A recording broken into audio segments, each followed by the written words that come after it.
Everybody wants to rank special operations units like it's some type of shooting competition. Who has the best CQB? Who has the toughest selection? Who has the most savage reputation? But that's not how the real world works. The best unit on earth is not just the one with the hardest men or the fastest shooters. It's the one that can find the target, build the network, move across the globe, integrate, intelligence, bring the right technology, get the authorities, execute the mission, and do it again for decades without falling apart. So in this video, I'm not ranking these units based on hype, recruiting posters, movies, podcasts, or internet mythology.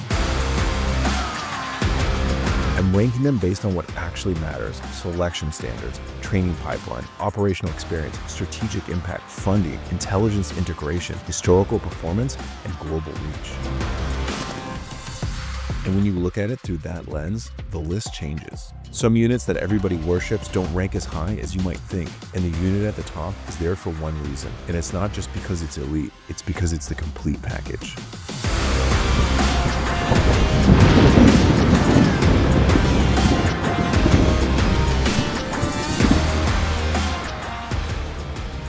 Before we get started, I want to make a few things very clear. Everything discussed in this video is based entirely on publicly available information. This includes publicly released government documents, official military publications, books, interviews, reputable journalists, academic research, and information that has been openly discussed for years. I'm not confirming or denying or disclosing any classified information, nor am I speaking on behalf of any government agency or military organization. So secondly, this video reflects my personal experience, analysis, and most importantly, just my opinion. There is no official formula for ranking special operations organizations, and reasonable people can absolutely disagree with where I have placed certain units. My goal is not to declare an objective best unit in the world, but to evaluate these organizations using a consistent set of criteria that I've come. And let me reiterate, this is just my opinion. And if somehow anything that I've said in this video triggers you, bro, I got nothing for you. What if I told you one of the most important special operations units in the world isn't Tier 1,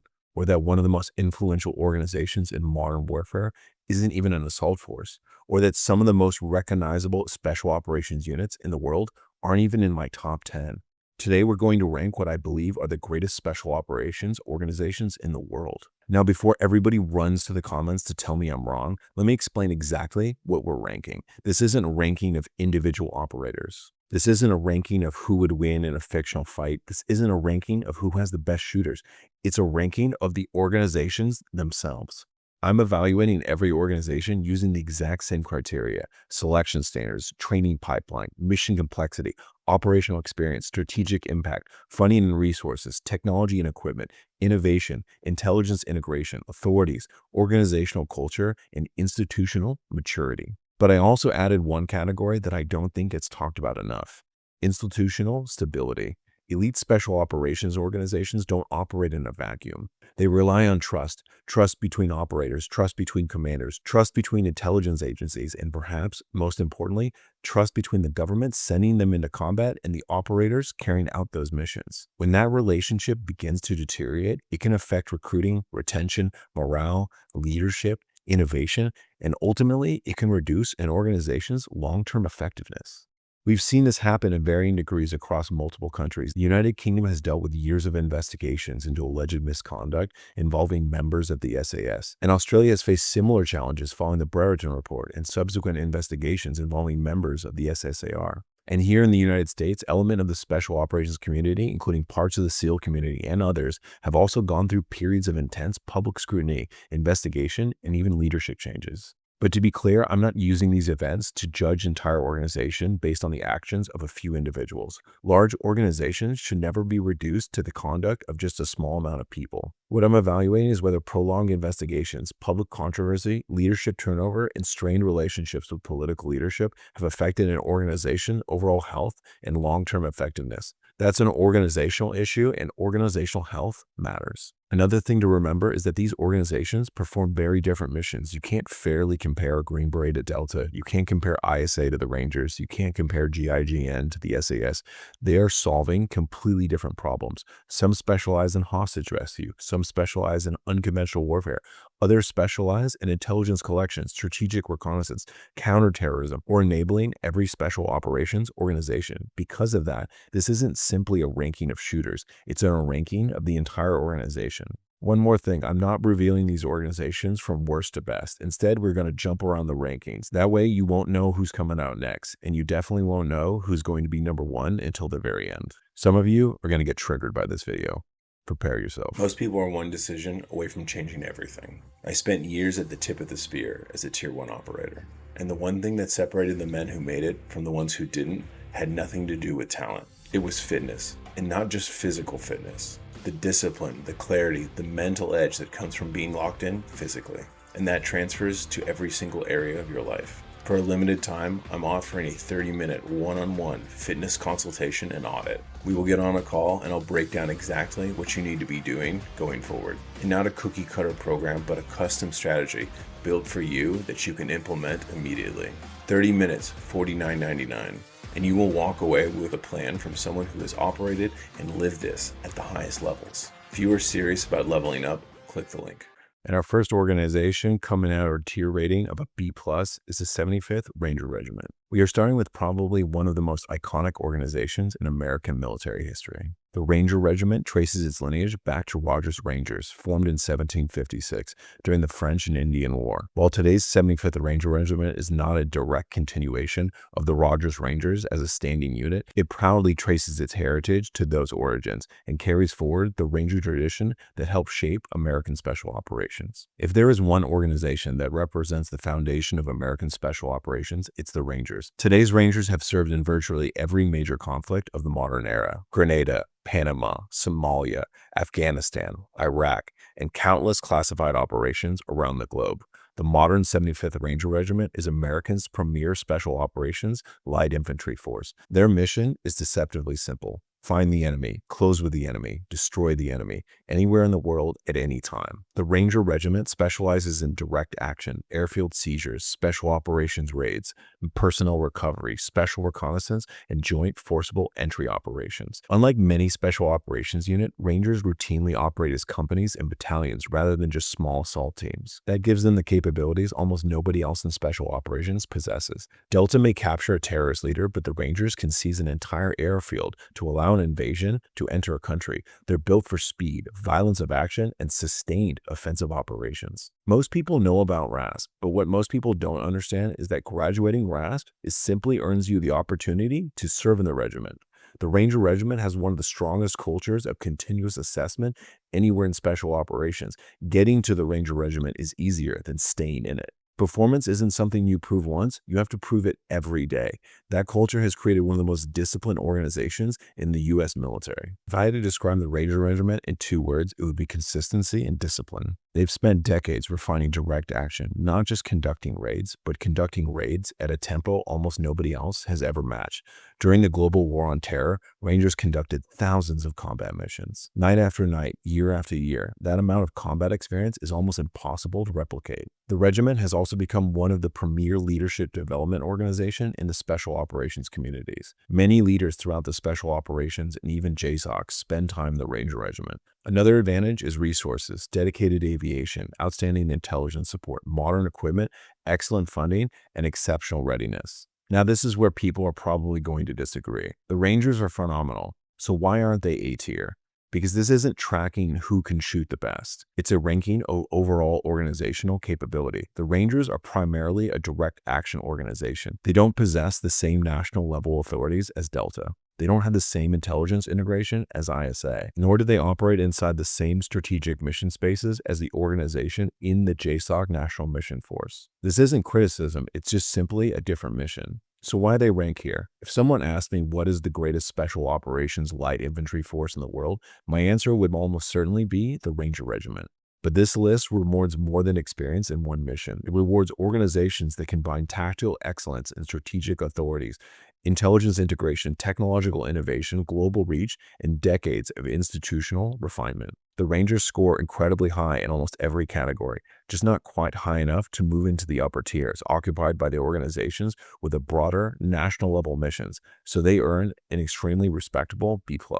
Now we're going to have to leave the United States and travel across the Atlantic. The Special Air Service comes in with a tier rating of A.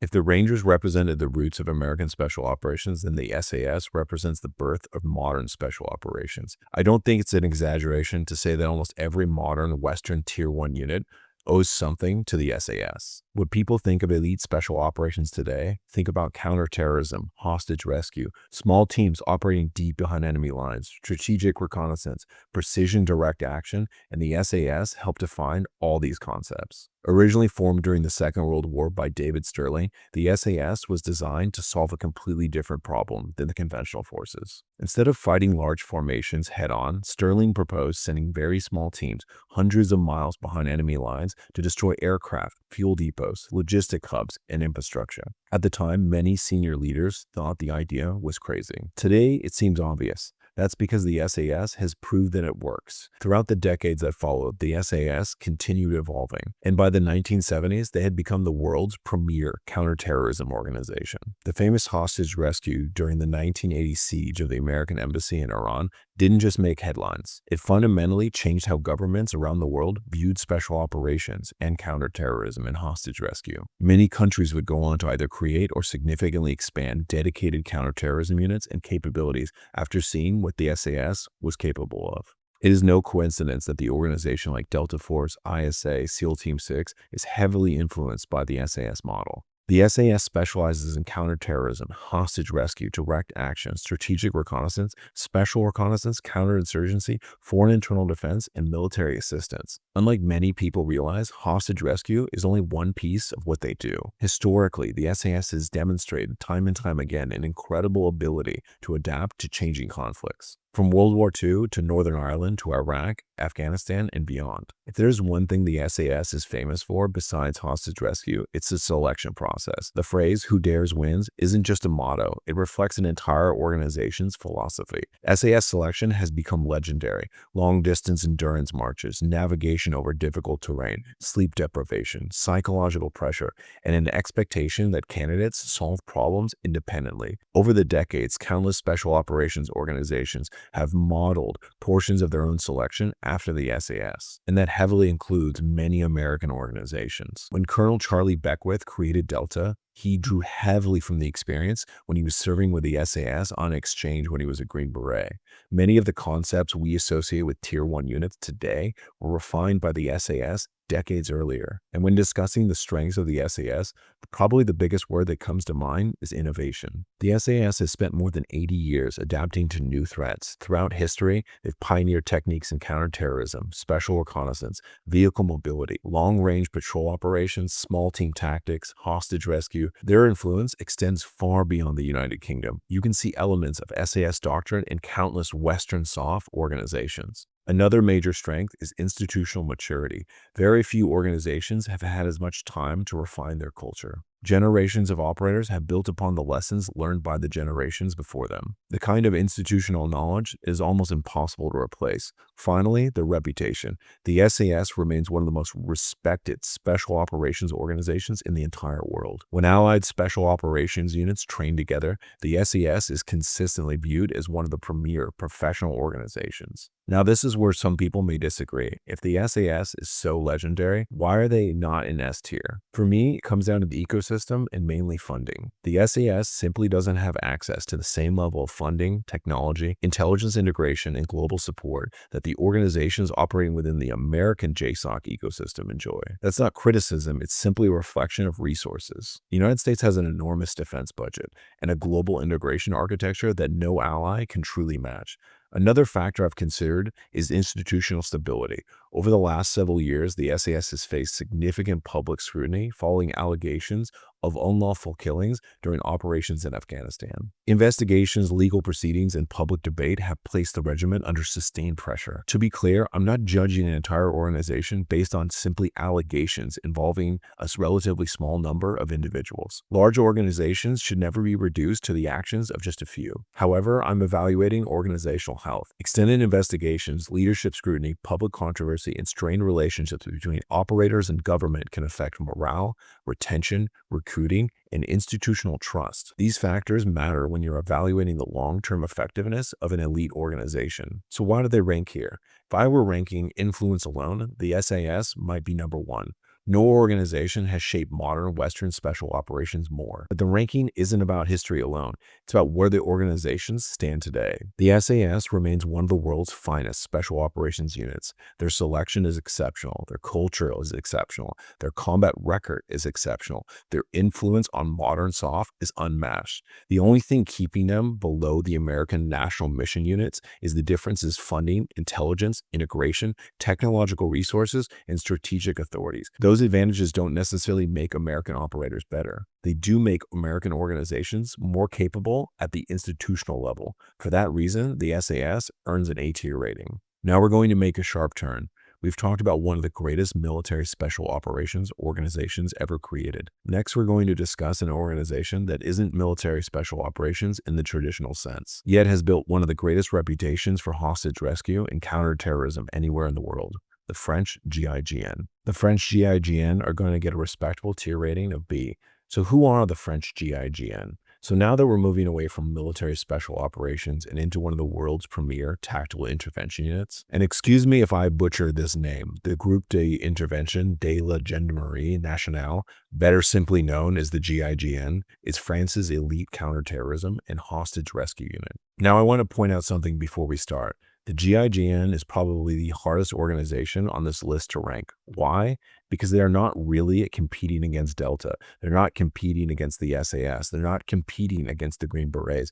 They're solving an entirely different problem. Most military special operations organizations are designed to project power overseas. GIGN's primary mission is to protect French citizens, respond to terrorist attacks, rescue hostages, and resolve the most dangerous domestic and international crises involving French interests. They're closer to an elite national intervention force than a traditional military soft unit. With that being said, if we are talking about hostage rescue and counterterrorism, there are very few organizations that have a reputation that rivals GIGN. GIGN specializes in counterterrorism, hostage rescue, aircraft assaults, maritime counterterrorism, high-risk arrest operations, VIP protection, and crisis response. Unlike organizations conducting long-duration military campaigns overseas, the GIGN has to be prepared to respond to incidents with almost no notice. When a crisis happens, they don't have weeks to prepare. Sometimes they have minutes. GIGN was formed in 1973 following the tragedy of the Munich massacre. The attack demonstrated that many countries simply weren't prepared to deal with a modern terrorist hostage situation.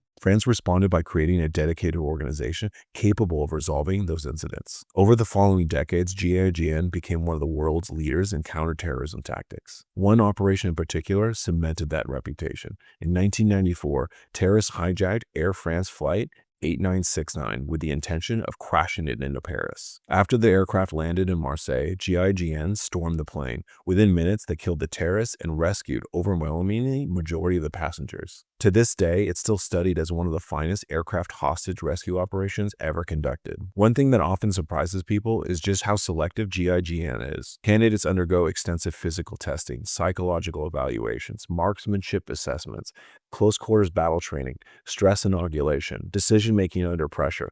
Everything is built around precision. Unlike many military units that prioritize speed and violence of action over prolonged negotiations, GIGN operators spend enormous amounts of time mastering crisis management. Sometimes the best hostage rescue is one that never required a shot to be fired. The balance between recognition and decisive action is one of the things that makes GIGN unique. If I had to summarize GIGN in one phrase, it's precision under pressure. Their close quarter battle skills are among the finest in the world. Their marksmanship standards are legendary. Their ability to solve extremely complex hostage situations have earned them worldwide respect. Another strength is experience. Unlike many military organizations that may cycle between deployments and training, GIGN regularly handles real-world domestic counterterrorism incidents, high-risk arrests, and crisis response. The constant operational exposure helps maintain a very high level of readiness. They've also contributed significantly to the development of modern hostage rescue doctrine. Many elite police and military organizations have studied GIGN's methods over the years. So why are they only in B tier?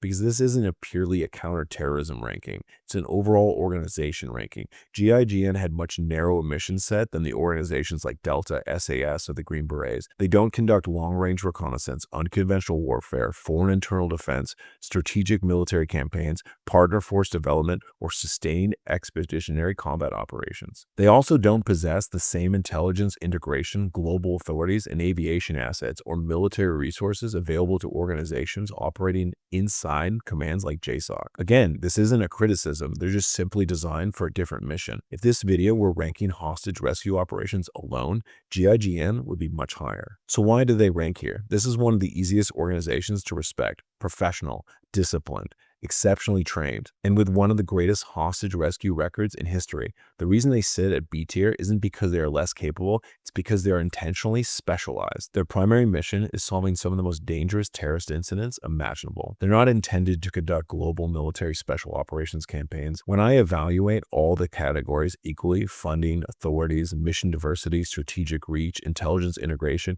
institutional influence, GIGN settles into B tier, and I don't think it's much of an insult at all. And in fact, I think it speaks to just how high the standard is for the organizations above them. So far we've looked at 3 organizations that couldn't be more different. The Rangers represent America's premier special operations light infantry force. The SAS laid the foundation for modern Tier 1 special operations. GIGN represents one of the world's finest hostage rescue organizations. Now we're about to talk about one of the most overlooked organizations in all special operations. In fact, many people have probably never even heard of them, but without them, many of the world's most famous special operations missions would have been far more difficult, if not impossible. Let's talk about the 24th Special Tactics Squadron, or the 24th STS. The 24th STS gets a tier rating of A+.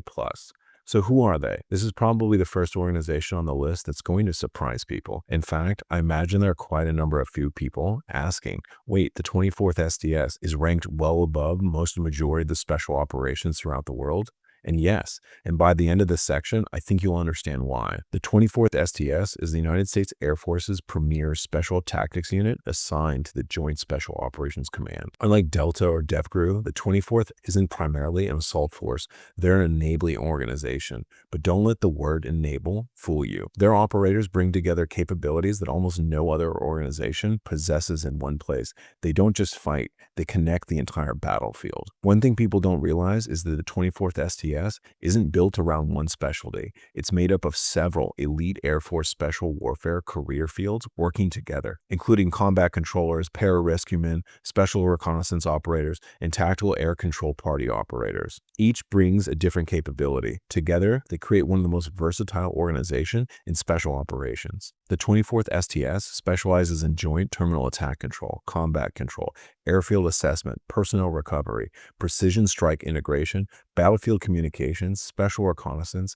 air-ground integration, and special operations support. Notice something? Almost none of them involve kicking down doors. Instead, they're making everyone else better, and they're your best friends when shit goes wrong. So what makes them unique? Imagine Delta has located a high-value terrorist. Now imagine the objective is deep inside hostile territory. You may need aircraft, attack helicopters, ISR platforms, fighter aircraft, bombers, drones, medical evacuations, communications, navigation, precision-guided munitions. Somebody has to coordinate all of that. Somebody has to ensure that every aircraft knows exactly where the friendly forces are. Somebody has to make sure a bomb lands 20 meters away instead of 20 feet away. Somebody has to establish the landing zones under fire. Somebody has to coordinate the extraction if everything goes wrong. That somebody is often the 24th STS. Like every Tier 1 organization, getting into the 24th STS is extremely difficult. Candidates have already completed one of the Air Force's most demanding special warfare pipelines before even being considered. Then comes additional assessment, advanced training, and integration at JSOC. These operators are expected to perform alongside Delta, DEVGRU, RRC, and ISA, and the standard reflects the expectation. The biggest strengths of the 24th STS is that they multiply the effectiveness of everyone around them. Think about this. Delta may be the world's best assault force, but without Without communications, without close air support, without medical planning, without extraction, without precision fires, the mission becomes significantly more dangerous. The 24th STS allows assault forces to operate faster, further, and with greater protection. Another enormous strength is flexibility. It's rare to find operators who are equally comfortable controlling fighter aircraft, conducting reconnaissance, establishing airfields, directing precision strikes, supporting hostage rescue, and recovering isolated personnel while having the same tactical skills in order to operate besides Delta and DEVGRU. That breadth of capability is almost unmatched. One category in this ranking is innovation. The 24th STS scores extremely high here. Modern warfare is increasingly about integrating multiple domains: air, ground, space, cyber, intelligence, communications. Few organizations are better at bringing all those pieces together than the 24th. As warfare has become more technologically complex, their importance has only increased. So why aren't they S tier? Simple, because they aren't designed to independently execute broad-range strategic missions performed by organizations like Delta, DEVGRU, or ISA. The 24th STS excels because it works alongside those organizations. They are an elite enabler, not a standalone national mission force. That distinction matters. So why do I rank them here? This is where I think people often underestimate organizations. Many views naturally focus on the assault force. They remember who went through the door, but special operations at the highest level is never about one team. It's about the entire ecosystem. The 24th STS is one of the organizations that makes that ecosystem function. When I evaluate selection, training, technology, innovation, strategic impact, funding, joint integration, mission complexity, the 24th consistently scores near the very top. That's why they earn an A+. Not because they're better shooters than everyone else, but because they possess capabilities that very few organizations in the world can replicate. So far, we've talked about the Rangers, the organization that laid the foundation for American Special Operations. The SAS, the organization that laid the foundation for modern tier warfare. GIGN, one of the greatest hostage rescue organizations in history. And now the 24th STS, an organization that proves special operations isn't just about people pulling the trigger. Sometimes it's about people who could make the trigger pull possible. Now we're going to shift gears again, because next we're going to talk about one of the most misunderstood organizations in American Special Operations. A unit whose primary mission isn't simply to kill the enemy. It's to build allies, raise resistant movements, advise foreign militants, and wage unconventional warfare. Let's talk about the Green Berets. So the Army Special Forces, or commonly known as the Green Berets, get a tier rating of the B+. So who are they? Now we're moving into what I believe is one of the most misunderstood organizations in all of special operations. When most people hear the words Green Beret, they immediately picture direct action, raids, door kicking, gunfights. The reality is that that's only a small part of what the Green Berets were designed to do. The Green Berets are America's unconventional warfare experts. If Delta Force is designed to eliminate a terrorist network, the Green Berets are designed to build one. Obviously on the side of the United States and our allies, but that distinction is incredibly important. Their job is not simply to destroy the enemy. Their job is often to build a force that destroys the enemy. That requires an entirely different skill set. The Green Berets trace their roots back to the early Cold War. Following World War II, American military planners recognized that future conflicts might not always involve large conventional armies fighting each other. Instead, wars could be fought through insurgencies, resistance movements, proxy forces, political influence, behind-the-lines operations. The United States needed a military organization capable of operating in that environment. That organization became the Army Special Forces. By the 1960s, the Green Berets were deeply involved in places like Vietnam, where they trained indigenous forces, advising local militias, gathered intelligence, and built resistance networks, all behind enemy lines. Since then, they've continued refining that mission through decades of combat. By the 1960s, the Green Berets were deeply involved in places like Vietnam, where they trained indigenous forces, advised local militias, gathered intelligence, and built resistance networks, all behind enemy lines. And since then, they've continued refining that mission through decades of combat. The Green Berets specialize in unconventional warfare, foreign internal defense, counterinsurgency, security force assistance, special reconnaissance, direct action, counterterrorism, intelligence collection, and partner force development. Notice something. Only one of those is direct action. That tells you everything you need to know about how different this organization is. And this is where I think the Green Berets are often misunderstood. I would argue that they are one of the most unique, intellectually demanding mission sets in all of special operations. Think about everything they're expected to master: weapons, small unit tactics, communications, medical skills, engineering, intelligence collection, languages, regional expertise, diplomacy, working with other foreign governments, working with tribal leaders, building resistance movements, training entire military organizations, operating independently for extended periods of time. A 12-man ODA, or Operation Detachment Alpha, isn't just expected to fight. They're expected to influence an entire region, sometimes an entire campaign. That is an extraordinarily complicated job. Selection for the Green Berets begins with SFAS. The purpose of SFAS isn't simply to find the strongest athletes. It's designed to identify men who can think under pressure, solve problems independently, lead others, adapt, remain calm under stress. Candidates who are selected move on to the Special Forces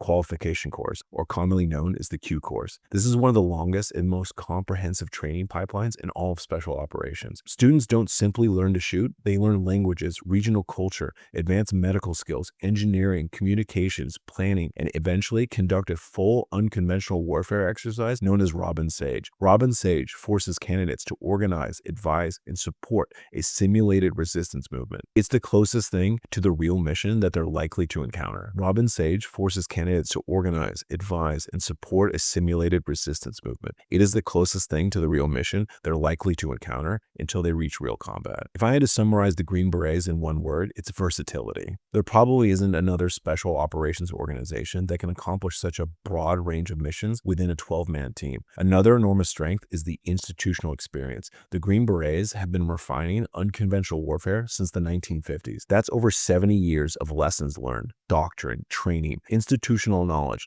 That matters because organizations become elite by refining a mission over generations. Delta didn't become the world's premier counterterrorism organization overnight. DEVGRU didn't become an elite maritime assault force overnight. The Rangers didn't become the world's premier special operations light infantry overnight. The Green Berets didn't become the masters of unconventional warfare overnight either. Every one of those organizations is the product of decades of continuous refinement. So why does this matter? Because this point becomes incredibly important later when we talk about MARSOC. One of the biggest challenges that MARSOC Raiders faced wasn't simply becoming another direct action unit. They were expected to perform many of the same missions traditionally associated with the Green Berets. But the difference is the Green Berets had already spent over half a century refining those capabilities. MARSOC had to begin building much of the institutional knowledge while simultaneously fighting the global war on terror. That's an incredible, difficult challenge in any organization, but we'll come back to that later because it's one of the primary reasons that I rank MARSOC where I do. Now, here's where people will probably disagree. The Green Berets had one of the most unique and difficult missions in special operations. Why aren't they ranked higher? Because this ranking just isn't about mission complexity. It's about the entire organization. The Green Berets are not a national mission force. They don't possess the same intelligence architecture available to ISA. They don't operate with the same authorities as Delta. They don't receive the same level of dedicated JSOC support and funding. They are designed to a different strategic purpose, and that's exactly okay. So why they rank here? If I were ranking organizations purely on unconventional warfare, the Green Berets would almost certainly be number one. Nobody has spent more time refining that mission. Nobody has accumulated more institutional experience in that field. But this is an overall organizational ranking. When I combine selection, training, innovation, funding, authorities, technology, strategic impact, institutional maturity, the Green Berets settle into the B+ category. Not because they're lacking, but because the organization above them possesses capabilities and national level resources that very few units anywhere in the world can ever match. I think one of the biggest mistakes people make is trying to judge every special operations organization by the same standard. And to be honest, that's impossible. The Green Berets aren't trying to become Delta. Delta isn't trying to become the Green Berets. They're solving completely different problems. One specializes in defeating the enemy directly. The other specializes in building the force that ultimately defeats the enemy. Both are extraordinarily difficult missions. They simply require different expertise. Now we're going to move from one of the broadest mission sets in all of special operations to one of the most specialized. A unit whose entire purpose is quietly watching the enemy, following the enemy, developing the target, and collecting intelligence. And most people have never heard of them. But if you've heard of people call them the Britain's ISA, we're about to talk about why that comparison is both understandable and incomplete. Let's talk about the Special Reconnaissance Regiment, or the SRR. Strength isn't built in comfort. It's built through repetition, through discipline, through showing up when it would be easier not to. For me, training has always been about pushing limits, becoming stronger, faster, and more capable every single day. But the gear you wear matters. Barbell Apparel was built for athletes who move, who train, who refuse to compromise between performance and style. Clothes that move with you, built for strength, built for durability, and built for the grind. Whether it's the gym, the track, or the everyday mission, train hard, move freely, live disciplined. Barbell Apparel. Use code Stoic Viking 25 and step into gear that's built for you, how you actually train. The Special Reconnaissance Regiment is going to get a tier rating of a C+. So who is the SRR? Now we're going to talk about one of the least understood organizations on this list. And if you've ever spent any time reading about special operations online, you probably have heard people say the SRR is basically the British version of ISA. That's actually one of the biggest misconceptions in the special operations world. And it's understandable why people say it, but it's not really very accurate. The SRR was established in 2005 to provide the United Kingdom with a dedicated covert surveillance and special reconnaissance capability. Unlike the SAS or the SBS, whose primary focus involves direct action and counterterrorism, the SRR exists to quietly find, watch, and develop targets. They're observers, collectors, surveillance specialists. Their job is often to make sure somebody else has the intelligence needed to execute a mission. That alone makes them incredibly valuable. The SRR specializes in covert surveillance, special reconnaissance, human surveillance, counterterrorism support, target development, intelligence collection, and sensitive site observation. Notice something? Almost none of those missions involved assaulting a target. The SRR's success is often measured by the fact that nobody even knew that they were there. Now let's address the obvious question. Is the SRR the British equivalent of ISA? My answer would be no.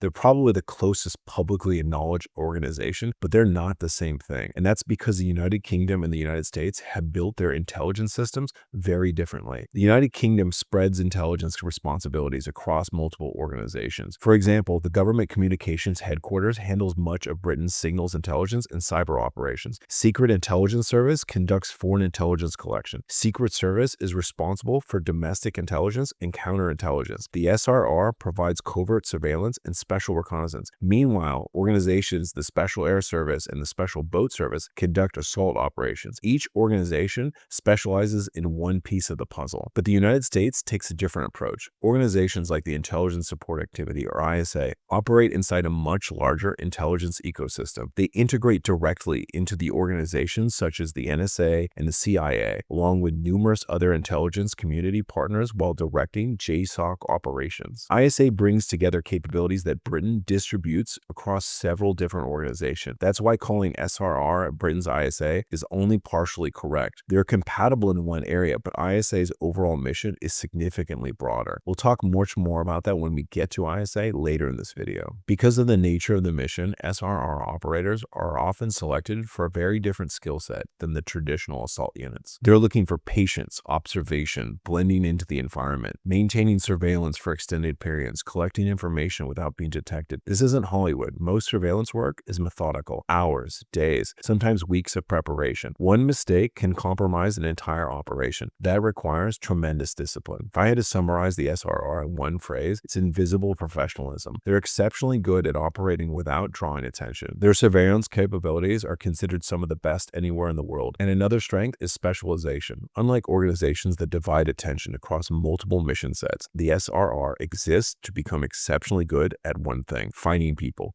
watching people, building intelligence. That specialization makes them incredibly valuable as a part of the UK Special Forces. Now here's why they rank C+. This is probably the most misunderstood ranking in this video. The C+ is not a judgment on the quality of their operators. It's a reflection of the organization's mission. The SRR has a deliberately narrow role. They aren't designed to conduct hostage rescue, large-scale direct action, foreign internal defense, unconventional warfare, or sustain expeditionary combat operations. They are also funded on a much smaller scale than organizations like the SAS. Their mission simply doesn't require maintaining assault squadrons, extensive CQB facilities, maritime capabilities, or the same deployment infrastructure. And compared to ISA, they don't nearly contain the same breadth of capabilities, whether it's tactical, technical, aircraft, intelligence, or even integration with a global intelligence architecture. I think it's important to understand something. If I were ranking special reconnaissance organizations, the SRR would be much higher. If I were ranking covert surveillance organizations, the SRR would be high, probably significantly higher. But this is an overall organizational ranking. I'm evaluating mission diversity, strategic impact, funding, authorities, technology, innovation, operational breadth, and organizational influence. The SRR intentionally focuses on one narrow slice of that spectrum. They execute it extremely well, but they don't possess the broad range of capabilities found in organizations like ISA, SAS, or SBS, or even the level of funding. That's why they earn a C+. One thing I hope this section demonstrates is that not every elite organization is designed to do everything. Sometimes specialization is exactly what makes an organization elite. The SRR exists because Britain recognized that covert surveillance deserves its own dedicated professionals. That specialization has made them one of the finest surveillance organizations in the world. It just doesn't translate into a higher overall ranking when compared against organizations with a much broader strategic responsibilities. So far, we've talked about the Rangers, the SAS, the GIGN, the 24th STS, and the Green Berets, and finally, the SRR. Now we're shifting back to an organization almost everyone has heard of, one that has probably had the strongest brand recognition in all of special operations probably throughout the world, the U.S. Navy SEALs. So the United States Navy SEALs are given a tier rating of a B+. So who are they? Now we've arrived at probably the most recognizable special operations force in the entire world. If you ask the average person to name a special operations unit, chances are they'll say the Navy SEALs. Books, movies, documentary, video games. So the SEAL teams have become almost synonymous with American special operations. But one of the biggest misconceptions that people have is treating the Navy SEAL teams and DEVGRU or SEAL Team 6 as if they're the same organization. Because they're not. And it's similar to the Rangers being compared to RRC. One is a tier 2 special operations force. The other is a tier 1 national mission force. Those are fundamentally different organizations with different missions, authorities, and resources. So today we're talking about the conventional SEAL teams, also known as the JV SEALs, the Vanilla SEALs, or the Whiteside SEALs, not DEVGRU. The SEAL teams trace their origins to President John F. Kennedy, who established the first SEAL teams in 1962. Their heritage, however, stretches back even further throughout the World War II as the Underwater Demolition Teams and the Office of Strategic Services, or the OSS, maritime units. From the beginning, their purpose was unique: to conduct operations from the sea, whether infiltrating enemy coastlines, destroying obstacles, conducting reconnaissance, or striking targets from a maritime domain. They were designed to give the United States a capability that few countries possessed at the time. Over the decades, their mission expanded significantly. Today, SEAL teams conduct operations in virtually every environment: sea, air, land, which of course is where their acronym SEAL comes from. The SEAL teams specialize in maritime special operations, direct action,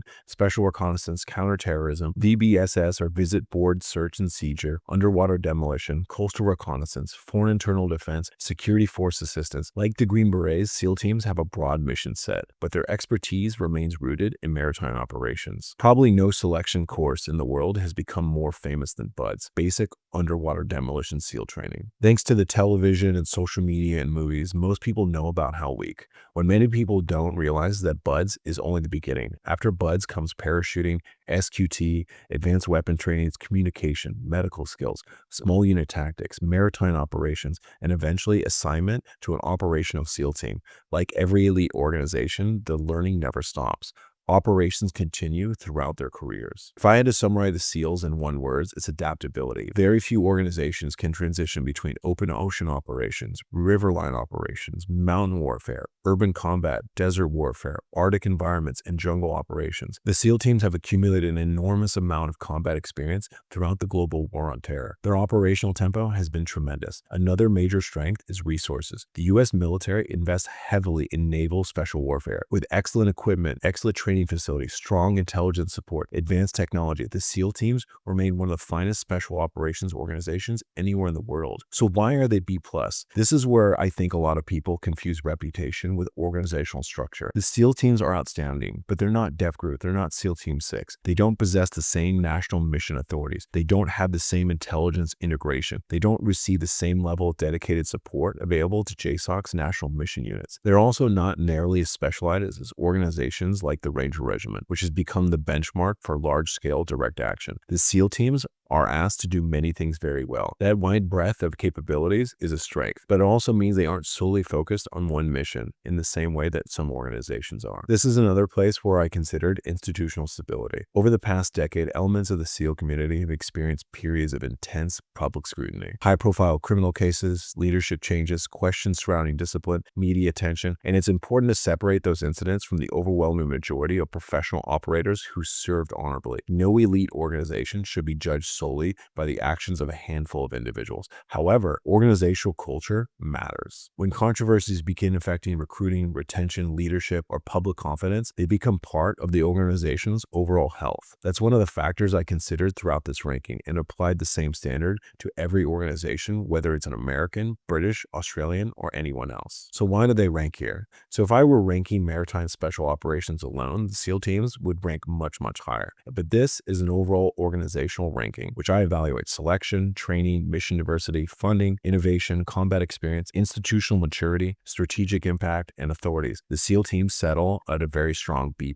That's not a criticism. It's a recognition that they're one of the world's premier Tier 2 special operations organizations. One thing I want viewers to remember is this, and just because an organization isn't a Tier 1 unit doesn't mean it's somehow not elite. The differences mainly come from the institutional and the mission level, which is authorities, resources, organizational responsibilities, and not individual toughness or capabilities of the individual operators. We've now covered one of the most recognized organizations in special operations. Next, we're heading back to Australia, but we're not talking about the SASR just yet. Instead, we're looking at another outstanding organization that often lives in the shadow, the Australian Commandos.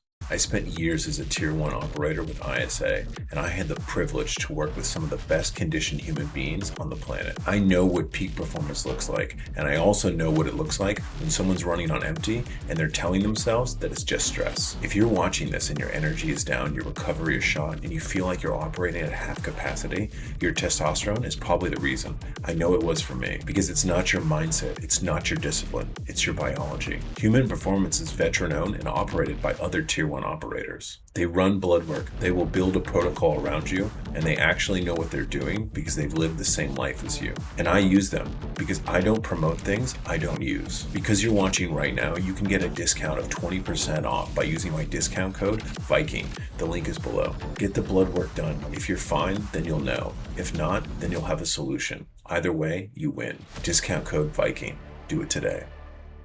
So I decided to give the Australian 2nd Commando Regiment a tier rating of a B. So who are they? So now we're heading back to Australia. Most people outside the special operations community have heard of the Australian SAS, or the SAR. Far fewer have heard of the 2nd Commando Regiment. That doesn't mean that they're any less elite. In fact, Australia has deliberately structured its special operations command so that these two organizations complement each other rather than compete against one another. Generally speaking, SASR has historically focused more on long-range reconnaissance and special reconnaissance and strategic special operations, similar to our RRC. The 2nd Commando Regiment was built around a stronger emphasis on direct action, domestic counterterrorism, hostage rescue, and high-risk strike operations. Think more like your Green Berets, your SEALs, and a bit of your Delta Force from the counterterrorism perspective. So think of it this way. If SASR is Australia's strategic reconnaissance organization, the 2nd Commandos are Australia's precision assault force. Of course, there's overlap between the two, and both units are capable of conducting a wide range of missions,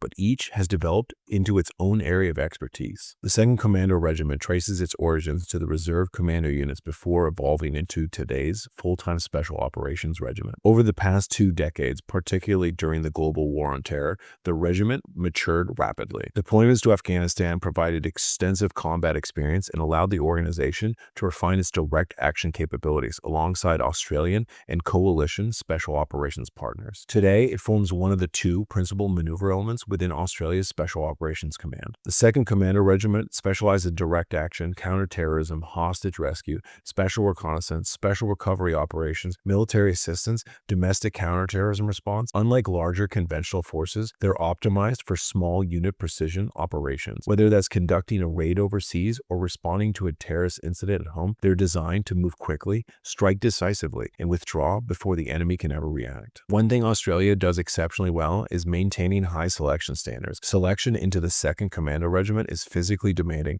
mentally exhausting, and designed to identify operators who can perform under sustained pressure. Candidates must demonstrate leadership, problem solving, physical endurance, mental resilience, teamwork. After selection, operators continue into an extensive training pipeline covering close quarter battles, urban operations, explosive breaching, parachuting, fast roping, helicopter operations, advanced weapons, medical skills, communications. Like every organization on this list, graduation isn't the finish line. It's simply the beginning of a career spent constantly training. The first strength of the Commandos is professionalism. Australia consistently produces outstanding special operations soldiers. Despite having a much smaller military than the United States, the Australian SOF enjoys an excellent reputation among allied forces. And another strength is interoperability. Australian Commandos has spent years operating alongside American and British special operation units, and I can speak from personal experience after doing an entire 1-month operation with the Australian Commandos. It was one of my most pleasant experiences working with a foreign special operations unit. This has produced a very high level of tactical compatibility. They're also exceptionally well trained in close quarter battles and direct action. If you need a precision assault force, the 2nd Commando Regiment is among some of the best in the world. Finally, they benefit from Australia's ability to maintain relatively small organizations. Smaller units often allow for closer leadership relationships and consistent professional standards. So why are they B tier? The answer comes down to funding, organizational scale, and strategic reach. Australia simply doesn't have the same budget of the United States or even the United Kingdom. It doesn't possess the same global intelligence architecture. It doesn't maintain the same worldwide deployment infrastructure. This isn't a criticism of Australia, it's simply reality. Another factor is mission diversity. The regiment excels at direct action and counterterrorism, but it doesn't possess the same breadth of responsibilities as organizations like the Green Berets, nor does it operate inside the national mission ecosystem that supports organizations like Delta or SEAL Team 6. One thing you'll notice throughout this video is that funding matters. Better funding doesn't automatically create better operators, but it does create better organizations. It provides better training facilities, more repetitions, more advanced technology, greater intelligence support, more opportunities to innovate. The 2nd Commando Regiment is extremely well equipped by Australian standards, but Australian Special Operations Command simply operates with a much smaller budget. And they even operate with a smaller budget than the UK, which the UK operates with a much smaller budget than the US Special Operations Command and its JSOC ecosystem. That naturally affects organizational capability. This is another organization where the ranking shouldn't be mistaken for criticism. The 2nd Commando Regiment is unquestionably an elite special operations force. If they were conducting a direct action mission alongside many of the units we've already discussed, they'd fit right in. The reason they rank B isn't operator quality, it's organizational capability. The 2nd Commando Regiment is an outstanding organization, but one operating within a smaller national framework and a smaller budget than many of the units ranked above it. One thing that Australia deserves tremendous credit for is recognizing that one special operations unit can't do everything. Instead of trying to force one organization to cover every mission, they developed 2 complementary units. One focused more heavily on strategic reconnaissance and long-range special operations. The other specializing in precision assault, counterterrorism, and direct action. The division of labor has served Australia extremely well, and when we get into the SASR later in this video, you'll see exactly how these 2 organizations fit together. So far, we've discussed organizations from the United States, the United Kingdom, France, and Australia. Now we're heading to Germany, because next we're looking at a unit that has produced exceptional operators, but has also faced one of the most significant organizational crises of any Western special operations force in recent years. Let's talk about the Germany's KSK. So I gave the Kommando Spezialkräfte a tier reading of a C+, and let me explain why. When people talk about European special operations, the conversation usually starts with the SAS or the SBS. But Germany has built one of the most capable military special operations organizations in Europe. The Kommando Spezialkräfte, better known as the KSK, is Germany's premier military special operations unit. Like many modern Western SOF organizations, KSK was created after Germany recognized a capability gap. During the 1994 genocide in Rwanda, German citizens needed to be evacuated. Germany had to rely heavily on Allied special operations forces because it lacked a dedicated military unit capable of conducting those types of strategic missions independently. That experience became a major catalyst for creating the KSK in 1996. Since then, they've developed into a highly capable special operations organization specializing in missions that conventional German forces simply aren't designed to perform. The KSK specializes in direct action, counterterrorism, hostage rescue, special reconnaissance, strategic reconnaissance, high-value target operations, military assistance, and personnel recovery. Like many organizations on this list, they've built around small teams capable of operating independently in hostile environments. Selection for KSK is regarded as one of the most difficult military selection processes in all of Europe. Candidates face long endurance events, navigation, stress inoculation, leadership evaluations, problem solving, psychological screening, and only a small percentage successfully complete the process. Those who are selected continue through an extensive training pipeline covering advanced weapons, close quarter battles, mountain warfare, airborne operations, medical training, communications, explosives, and specialized mission skills. And like every organization we've discussed, becoming operational takes years. One of KSK's biggest strengths is also their professionalism. Germany invests heavily in producing technically proficient operators. Their standards are extremely high. Another major strength is interoperability. KSK is trained heavily alongside NATO Special Operations Forces, particularly organizations from the United States, the United Kingdom, and other European allies. That interoperability has made them an effective partner during coalition operations. They're also extremely well trained in hostage rescue, reconnaissance, precision direct action, mountain operations, and special reconnaissance. Another advantage is Germany's engineering and technological expertise. Germany's defense industry capabilities contribute to excellent equipment and support for this unit. Now we get to one of the most difficult parts of the discussion. One of my ranking criteria is organizational stability, and unfortunately, the KSK has experienced significant institutional challenges over the past several years. Multiple investigations uncovered concerns involving extremist elements within portions of the organization. Those findings led to sweeping reforms, leadership changes, the disbandment of one company, increased oversight, and significant restructuring. And I want to be very clear, this does not mean KSK is an extremist organization. It means that German authorities identified serious issues involving a relatively small portion of the unit and responded with extensive reforms. From an organizational perspective, though, events like these matter. When an elite organization experiences years of investigations, restructuring, and leadership turnover, it affects morale, it affects recruiting, it affects institutional trust. These factors don't necessarily make operators less capable, but they absolutely become part of the evaluating health of the organization. Germany provides KSK with an excellent equipment and modern technology. However, like many allied nations, Germany simply doesn't possess the same level of defense spending or global special operations infrastructure as the United States does. It means fewer worldwide deployments, smaller intelligence architecture, and fewer dedicated national level resources than organizations operate inside the US JSOC ecosystem. Again, that's not a criticism. It's simply the reality of comparing countries with vastly different defense budgets and global responsibilities. KSK is unquestionably an elite special operations organization. Excellent section, excellent training, excellent operators, but the ranking system evaluates the organization as a whole. When I combine mission diversity, funding, institutional stability, strategic reach, authorities, combat experience, innovation, and organizational maturity, they settle into a C+ tier. And remember, we are comparing them against what I believe are the finest special operations organizations on the planet. One thing I hope people take away from this video is that organizations evolve. No elite unit is perfect forever. Some organizations improve, some decline, some go through difficult periods and emerge stronger because of the reforms they implement. I think KSK is one of those organizations. They've faced significant institutional challenges.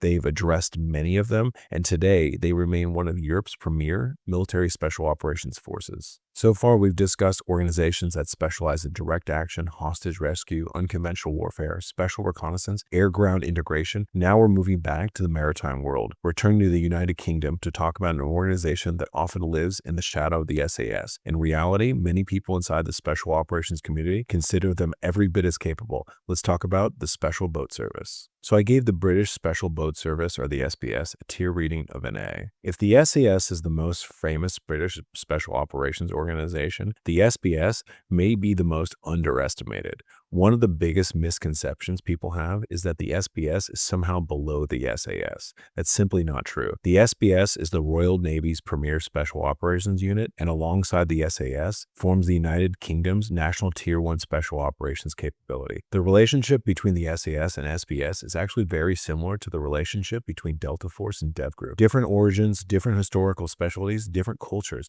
but both capable of executing the nation's highest priority special operations missions. If the operation is primarily maritime, that's a good chance the SBS is leading it.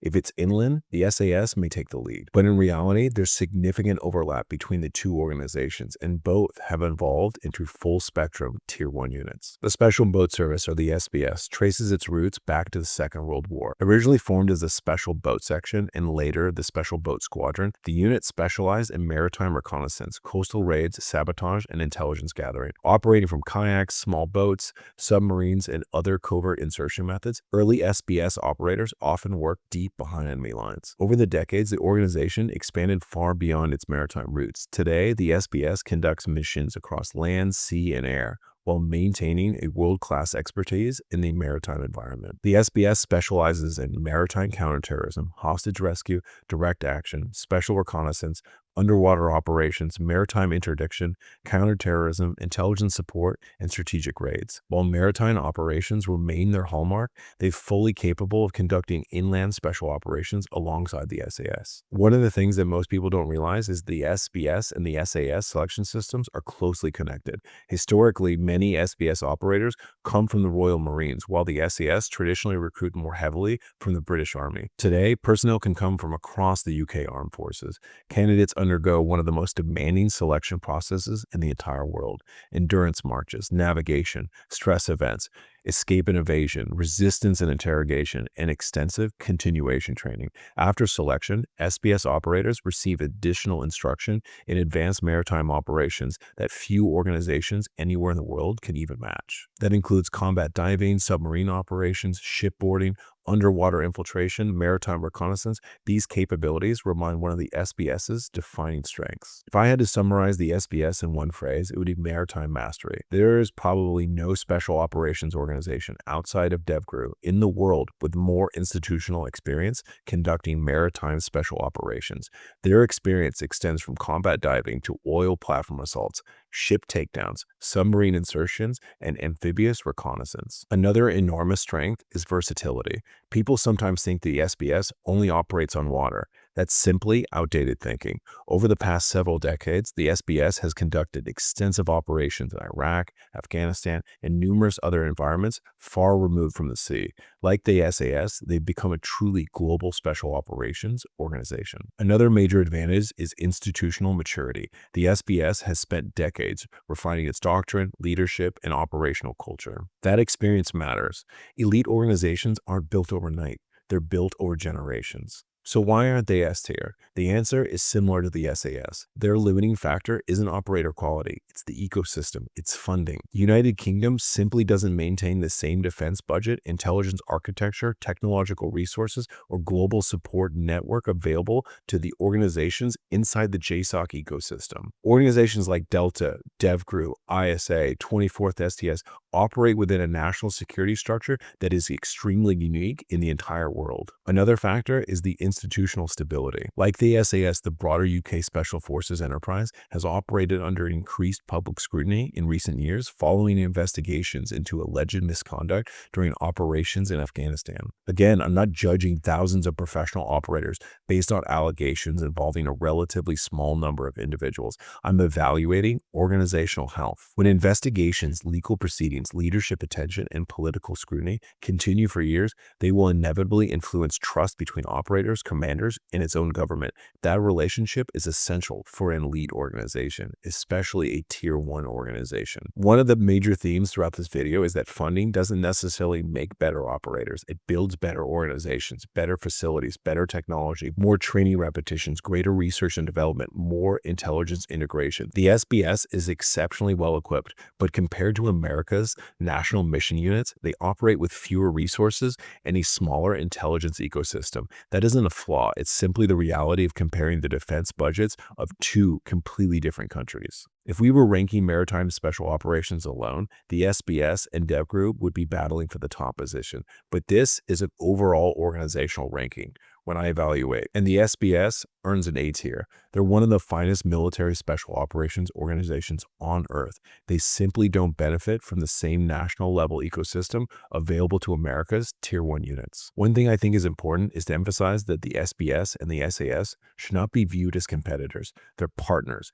Each evolved from different operational requirements. Each developed different specialties, and together they provide the United Kingdom with one of the most capable special operation enterprises in the world. Whether that mission begins underwater, air, on a ship, on a beach, or hundreds of miles inland, the SBS has repeatedly demonstrated that it belongs among the world's elite. We have now discussed two of Britain's premier special operations organizations. Now we're going back to the United States, because next we're looking at an organization that most people have never heard of, and yet it may have had a greater impact on modern special operations than almost any unit of its size. A unit that often finds the target long before Delta or DEVGRU ever arrive. Let's talk about the Ranger Reconnaissance Company, or RRC. So I gave the Regimental Reconnaissance Company, or RRC, a tier rating of an A+.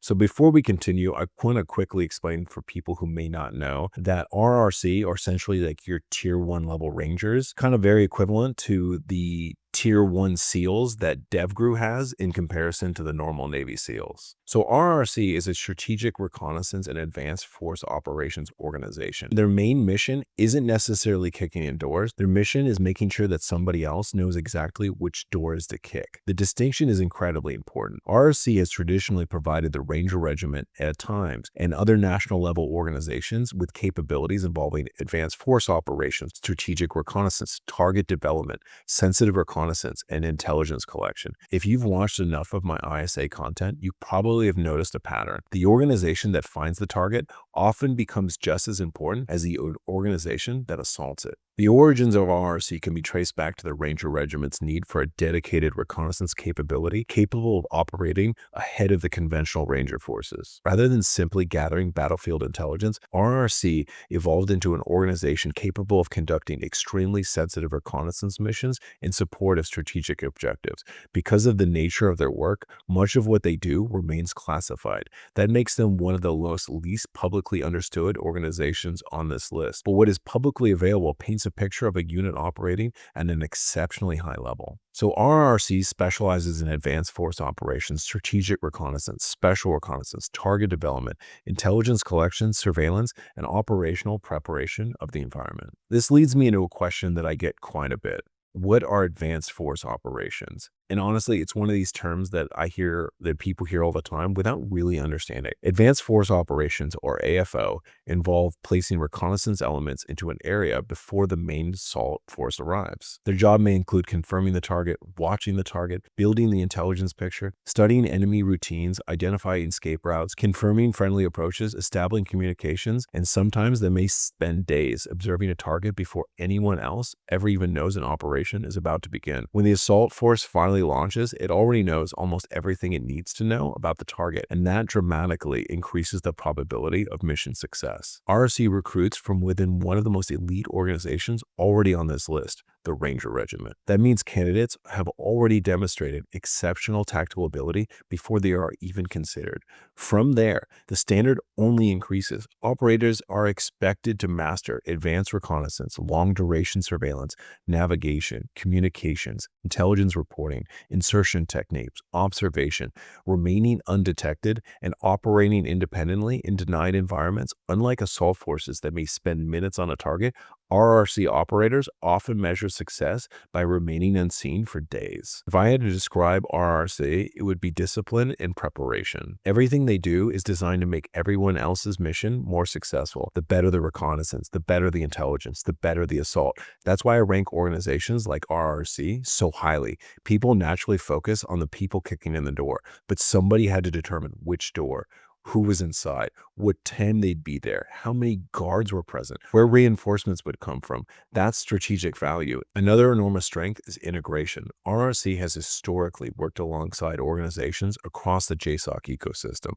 That level of interoperability allows them to contribute far beyond the Ranger Regiment itself. Finally, the professionalism, their culture, and their extremely high operational standards matter. One of my ranking categories is innovation. RRC scores very high here. Reconnaissance has changed dramatically over the last 20 years. Modern operators must integrate drones, advanced communications, ISR platforms, digital intelligence, GPS, denied navigation, real-time reporting, sophisticated surveillance equipment. Few organizations are better positioned to exploit these technologies than RRC.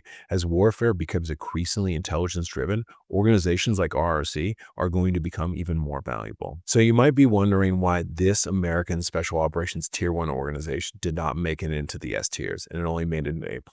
And while I'll explain this later when I get into some of the other Tier 1 organizations that did make it into the S tier ranking, a lot of it comes down to the size and breadth of the organization. It also deals with the overall capability. Does this unit do its own independent national level operations? And does it even have something as its own organic aviation assets? And so all these are taken into factor, which is why RRC did not make it into the S tier. And I know a lot of people will compare RRC to ISA, and because they do, one primarily does with your clandestine, your covert operations, and RRC does primarily your tactical reconnaissance, but they do both bleed over into each other's main primary responsibilities, but they don't possess the same breadth of technical intelligence capabilities. They don't operate from the same global intelligence architecture, and they also don't have the same authorities associated with national level intelligence organizations. And again, this isn't a criticism.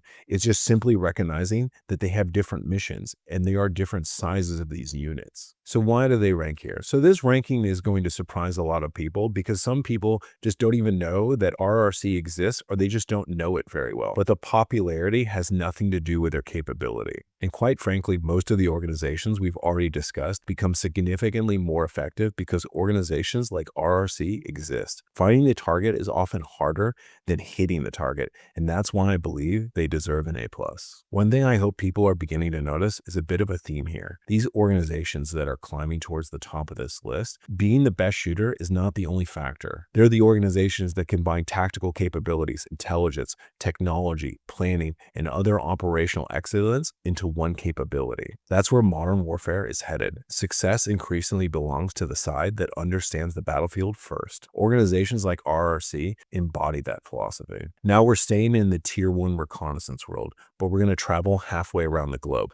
Next, we're headed back to Australia to discuss one of the most respected special operations organizations in the Southern Hemisphere, an organization whose history stretches back to the 1950s, a unit renowned for the long-range patrols, reconnaissance, and combat operations from Vietnam to Afghanistan. Let's talk about the Special Air Service Regiment, better known as SASR.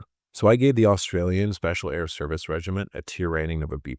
So who are they? The Special Air Service Regiment, or SASR, or I may refer to as the Australian SAS, is Australia's premier strategic special operations unit. Like the British SAS, the Australian SAS traces its roots back to the post-World War II era and adopted many of the same long-range reconnaissance and unconventional warfare concepts. Over the decades, however, the Australian SAS has developed into its own identity. Today, it's recognized as one of the finest reconnaissance and special operations organizations in the world. If I had to describe the SASR in one sentence, it would be this: a small organization with an outsized reputation. Despite operating within a military that's dramatically smaller than both the UK and the United States, the SASR has repeatedly demonstrated that professionalism, discipline, and experience can overcome its size. The Australian SAS was officially raised in 1957. Originally, the focus was long-range patrols and reconnaissance across Australia's vast geographic region. That mission quickly expanded. The regiment served with distinction during the Vietnam War,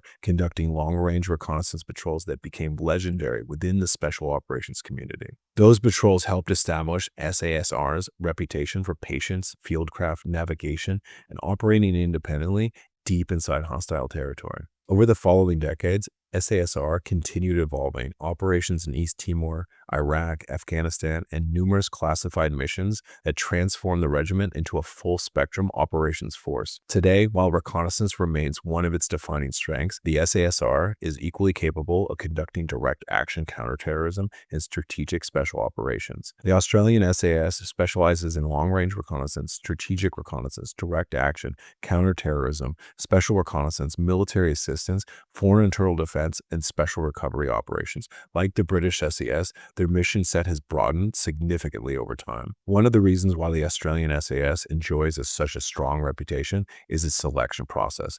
Australian Special Operations selection has been long regarded as one of the toughest in the Western world. Candidates face extreme endurance events, navigation, sleep deprivation, problem solving, leadership evaluations, and prolonged periods of operating under physical and mental exhaustion. Selection isn't designed to find the strongest athlete. It's designed to identify people capable of making good decisions when everything around them is falling apart. Operators who complete selection continue through an extensive reinforcement cycle that develops advanced skills in weapons, reconnaissance, communications, medical training, demolitions, parachuting, small team tactics, and long-duration operations. If I had to summarize SASR in one word, it would be fieldcraft. There are few organizations in the world that have developed such a strong reputation for operating independently for over extended periods. Their reconnaissance skills are exceptional. Their navigation is exceptional. Their ability to survive and operate in austere environments is exceptional. Another major strength is professionalism. Throughout coalition operations, the Australian SAS consistently earned the respect of Allied Special Operations units throughout the world. Despite Australia's relatively small military, the SASR routinely operated alongside organizations like Delta, DEVGRU, and the SAS, and others. That says a lot about the quality of the regiment. Another strength is institutional maturity. SASR has spent nearly 70 years refining its doctrine. Elite organizations don't become elite overnight. They improve through generations of operators passing knowledge on to the next generation. And the SASR has done exactly that. One thing I keep coming back throughout this video is funding, and especially when it's compared with foreign Tier 1 units when they're compared to American Tier 1 units. Funding doesn't automatically create better operators, but it does create a better organizational capability. Australia has invested heavily in its special operations forces, and the SASR is well equipped. It's well trained. It's highly professional, but Australia simply cannot match the defense budget of the UK, and the UK can't really match the defense budget of the US, nor can it maintain the same global intelligence architecture of worldwide support networks. That's not a criticism, it's just simply a reality. The resources available to operations like the US and JSOC ecosystem are extremely unique. And there's another area where I considered institutional stability. Following the publication of the Berets report in 2020, SASR entered one of the most difficult periods in its history. The report alleged unlawful killings by some personnel during an operation in Afghanistan and led to years of investigations, organizational reforms, leadership changes, and intense public scrutiny. Again, I want to make something very clear. I'm not judging an entire regiment based on allegations involving a relatively small number of individuals. Thousands of Australian special operations have served honorably. And remember, these are just allegations. That should never be forgotten. But I am evaluating organizational health. One of the most important assets of any elite special operations organization possesses is its trust. Trust between operators, trust between commanders, and trust between the government that sends them into combat and the people carrying out those missions. When that trust begins to erode, it affects morale, retention, recruiting, leadership, and ultimately long-term organizational effectiveness. And that's one of the reasons I introduced institutional stability as one of the ranking criteria at the beginning of this video, because elite organizations don't need just great operators. They need strong institutions behind them. So some people may ask why I didn't place SASR in the A tier alongside the British SAS, and the answer comes down to the entire organizational picture and funding. SASR has outstanding selection, outstanding operators, outstanding combat history, outstanding reconnaissance capability. But when I compare funding, global reach, intelligence integration, authorities, strategic influence, and institution stability, I think B+ is the right place. That's still an extraordinarily high ranking. Remember, we are comparing them to what I believe are the finest special operations organizations on the planet. One thing that's always impresses me about the SASR is that what they've accomplished relative to their size and their budget. Australia simply doesn't have the population, the defense budget, or global military footprint of the United States or even the UK. Yet somehow they've managed to build one of the world's premier special operations organizations. That speaks volumes about their culture, their professionalism, and the quality of the people that they've recruited over the decades. SASR remains one of the organizations that every allied special operation force respects, and that's why they earned a well-deserved B+ rating. Now that we've talked about the Rangers, the SAS, the GIGN, the 24th STS, the Green Berets, the SRR, the SEAL teams, Australia's 2nd Commando Regiment, the Germany's KSK, the SBS, the RRC, and now Australia's SASR, that leaves just 5 organizations, and one of them is probably the most innovative, intelligence-driven special operations unit outside the United States. Another is one of the most controversial rankings in this video. And the final 3, well, you're probably already starting to guess who they are. Next, we're heading to Israel. Let's talk about the Sayeret Matkal. So I gave the Sayeret Matkal a tier rating of an A. So who are they? So if there was one organization outside the United States that has consistently shaped modern special operations, it's Sayeret Matkal. Like the British SAS influenced Western special operations doctrine, the Sayeret Matkal fundamentally changed how nations think about intelligence-driven special operations. This is Israel's premier strategic reconnaissance and national missions unit. Unlike many organizations that primarily focus on direct action, Sayeret Matkal was built around one central idea: intelligence drives operations. Their mission has always been to collect intelligence, conduct strategic reconnaissance, develop targets, and when necessary, execute some of Israel's highest risk operations. Because of Israel's unique security environment, Sayeret Matkal has been operating in an incredibly high operational tempo for decades. Few organizations have accumulated as much real-world experience conducting counterterrorism and strategic operations. The Sayeret Matkal was established in 1957. Interestingly, it was modeled in part after the British SAS, but from the beginning, the organization focused on deep reconnaissance and strategic intelligence collection. Over time, its responsibilities expanded into hostage rescue, counterterrorism, and high-value national missions. One operation more than any others defined the unit: the 1976 raid at Operation Entebbe. After terrorists hijacked an Air France aircraft and diverted it to Uganda, Sayeret Matkal led one of the most daring hostage rescue missions in history. Flying thousands of miles into hostile territory, Israeli commandos rescued more than 100 hostages. Even today, Entebbe remains one of the greatest special operations missions ever conducted. That operation cemented Sayeret Matkal's reputation over the world. Sayeret specializes in strategic reconnaissance, intelligence collection, counterterrorism, hostage rescue, high-value target operations, direct action, special reconnaissance, and national strategic missions. Notice that the intelligence remains critical to almost everything that they do. That's one of the defining characteristics of this organization. Selection into Sayeret Matkal is among the most competitive in Israel. Candidates are evaluated for far more than just physical ability: leadership, problem solving, adaptability, mental resilience, intelligence. The organization has long recognized that the strategic operations often require operators who can think as effectively as they can fight. Training reflects that philosophy. Operators develop advanced skills in reconnaissance, communication, languages, navigation, intelligence collection, close quarter battle, precision marksmanship, and planning. Everything is designed to produce operators capable of working independently under extraordinary pressure. If I had to summarize the Sayeret Matkal in one word, it would be innovation. Israel has always faced unique security challenges. Because of that, they've always been forced to innovate faster than many other larger militaries. Sayeret Matkal has played a major role in that innovation, whether it's intelligence collection, target development, counterterrorism, or hostage rescue. The organization that repeatedly adapted ahead of emerging threats. Another enormous strength is operational experience.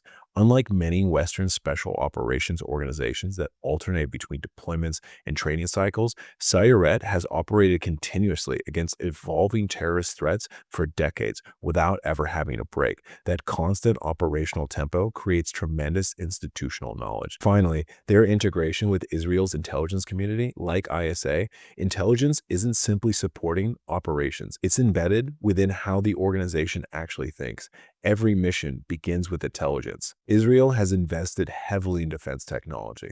Although its overall defense budget is much smaller than that of the United States, Israel consistently punches above its weight in innovation, advanced surveillance, unmanned systems, electronic warfare, signals intelligence, precision technology, and many of these capabilities have been integrated into Israeli special operations. However, there's still limits compared to the enormous intelligence architecture available to the organizations operating within the American national security system. So why are they ranked here? If I were ranking intelligence-driven special operations organizations outside the United States, the Sayeret Matkal would almost certainly be number one.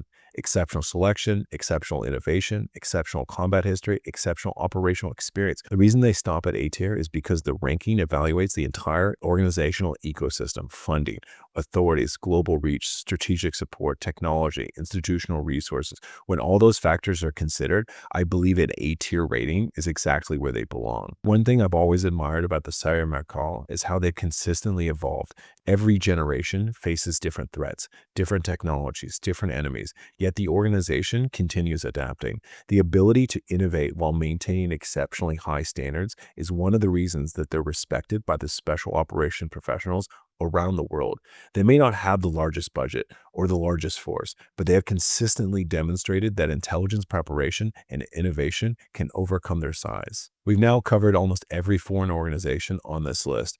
There are only 4 units that remain, and I think the next one is going to generate more debate than any other organization in this entire video. Not because the operators aren't elite, they absolutely are, but because we are going to separate the quality of the operators from the maturity and the age of the organization. Next, we're talking about MARSOC Raiders. So I gave the Marine Forces Special Operations Command Raiders, or the MARSOC Raiders, a tier rating of a B. And if you haven't noticed, that is the lowest rating of any American special operations unit on this list. And I know for a lot of you, this will probably be the most controversial ranking in this entire video.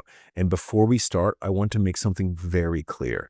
This ranking is not a criticism of the Marine Raiders. In fact, I have tremendous respect for the operators in MARSOC. Some of the best operators I've ever worked with and have ever met have been Raiders. This ranking isn't about the individual Marine. It's about the organization, how it started, and how it's matured over time. And those are very different things. Today's Marine Raiders are outstanding, highly professional, highly disciplined, and exceptionally capable. The question isn't whether they're elite or not. The question is, where does the organization fit compared to every other elite special operations organization on the list in its current state? To understand MARSOC, you first have to understand why it exists. For decades, the United States Marine Corps resisted joining the United States Special Operations Command. The Marine Corps believed it already served as America's expeditionary force in readiness and didn't need a separate Special Operations Command. That changed after the attacks of September 11th. The global war on terror dramatically increased the demand for Special Operations forces. Eventually, the Marine Corps created MARSOC in 2006. Almost overnight, the Marine Corps was tasked with building a brand new Special Operations organization capable of operating alongside organizations that have spent decades refining their craft. That is an incredibly difficult challenge. Marine Raiders specialize in direct action, special reconnaissance, foreign internal defense, unconventional warfare, counterterrorism, security force assistance, intelligence support, and partner force development. Notice something that this is a very broad mission set, and that's one of the reasons evaluating MARSOC becomes so interesting. And this brings me to the challenge that nobody talks about. And this is where I think most people often misunderstand MARSOC. Most people assume the Marine Raiders are simply created to conduct raids. That's not true. If that had been their only mission, building the organization probably would have been much easier. Instead, the Marines decided to inherit one of the most complicated mission sets in the special operations community. Much of that mission overlaps with the Green Berets. Think about what's expected of a raider: direct action, foreign internal defense, unconventional warfare, partner force development, special reconnaissance, intelligence operations, operating independently, building relationships with indigenous forces, working through partner militaries. Those aren't just tactical skills, they're strategic skills. They're skills that take decades for an organization to refine. This is where history becomes important. The Green Berets have been refining unconventional warfare since the 1950s, generation after generation. Vietnam, Latin America, the Middle East, Africa, Europe. They've spent more than half a century learning how to organize resistance movements, train foreign militaries, advise governments, and operate behind enemy lines.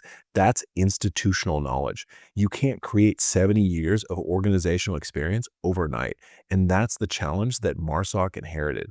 They weren't simply creating a new special operations unit. They were trying to master one of the most intellectually demanding mission sets in all of SOF, while simultaneously fighting the global war on terror. That's an extremely incredible, difficult position for any new organization. And then there's another factor that I don't think gets discussed very often. Special operations culture is very different. It rewards initiative, adaptability, independent thinking, problem solving, mission command, the ability to operate with very little supervision. The Marine Corps, on the other hand, has historically been one of the most disciplined and conventionally focused military organizations in the world. That's not a criticism. It's one of the reasons why the Marine Corps is so effective as an expeditionary force. But creating an unconventional organization inside an institution built around conventional excellence presents unique challenges.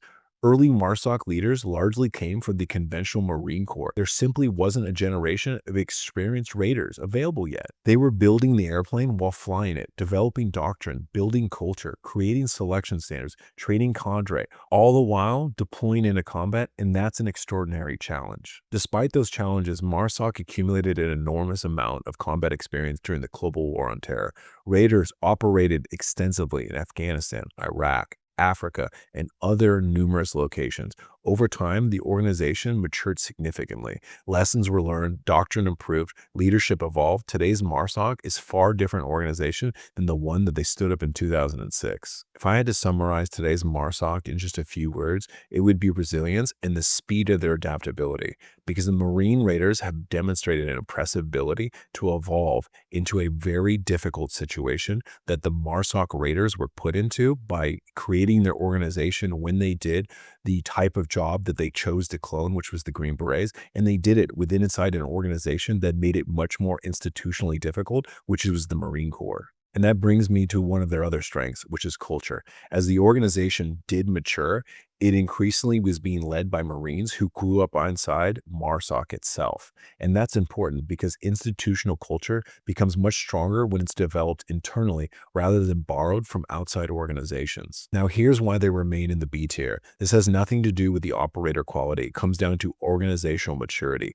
When compared to Green Berets, Rangers, the SEAL teams, SAS, SBS, these organizations have had decades and in some cases generations to refine exactly what they do. The Green Berets have over 70 years refining unconventional warfare. The Rangers have decades refining large-scale direct action. Delta has nearly 50 years refining national-level counterterrorism. MARSOC has had about 20 years. That is a significant difference.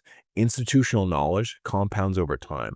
You can't skip those decades. Another factor is resources. While MARSOC benefits enormously from being part of SOCOM, it still doesn't possess the same national mission authorities or intelligence architecture available to organizations like Delta, DEVGRU, or ISA. And I know some viewers, especially the Marines out there, are going to think that I'm underrating the Raiders. And I don't necessarily think that I am. And so let me explain. In fact, I actually think placing them in B tier recognizes just how quickly that they've matured. Because for anybody who doesn't know, who hasn't looked up the history of the MARSOC Raiders, they definitely experienced a lot of growing pains in the first couple of years, especially as early as 2007 through 2009. Remember, we're not comparing them to average military units. We're comparing them to what I believe are the finest special operations organizations on Earth, and most of them have been around for decades. When I evaluate selection, training, mission complexity, innovation, funding, authorities, institutional maturity, strategic impact, organizational stability, and overall capability,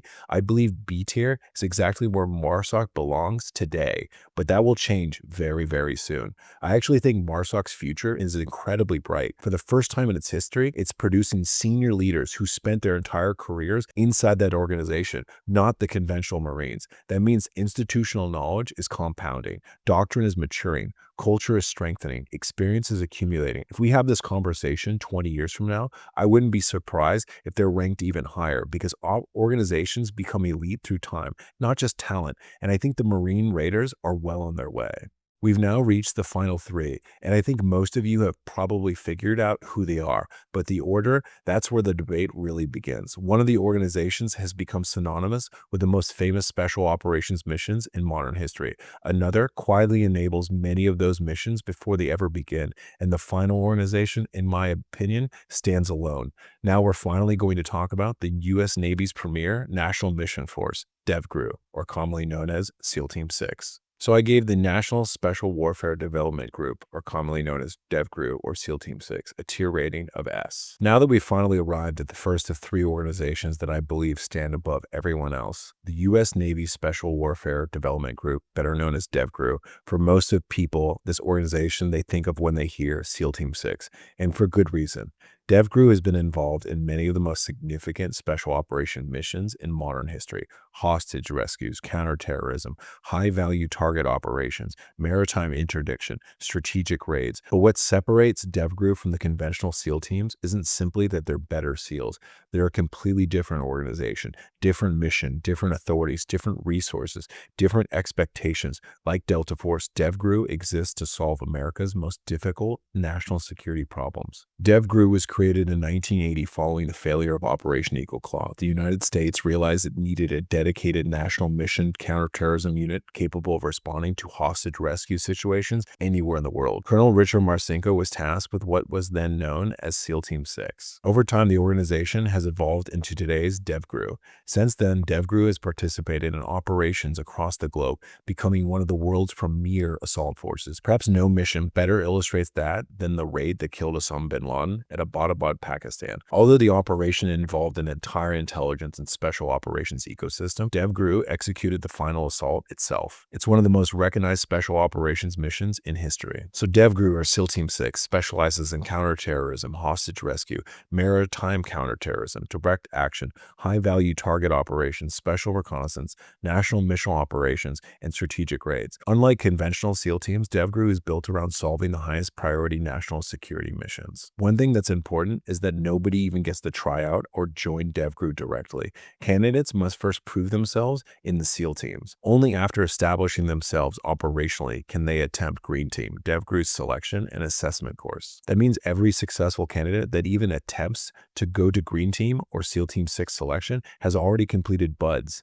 SEAL qualification training, operational deployments, years of experience. Then they have to face another rigorous evaluation. Green Team isn't simply about shooting. It's about judgment, adaptability, decision-making, working under pressure. The organization is looking for operators capable of performing at the absolute highest level under the most demanding circumstances. If I had to summarize DEVGRU in one phrase, it would be precision under pressure. There is only one other organization on Earth that has accumulated as much experience conducting high-risk, direct action missions.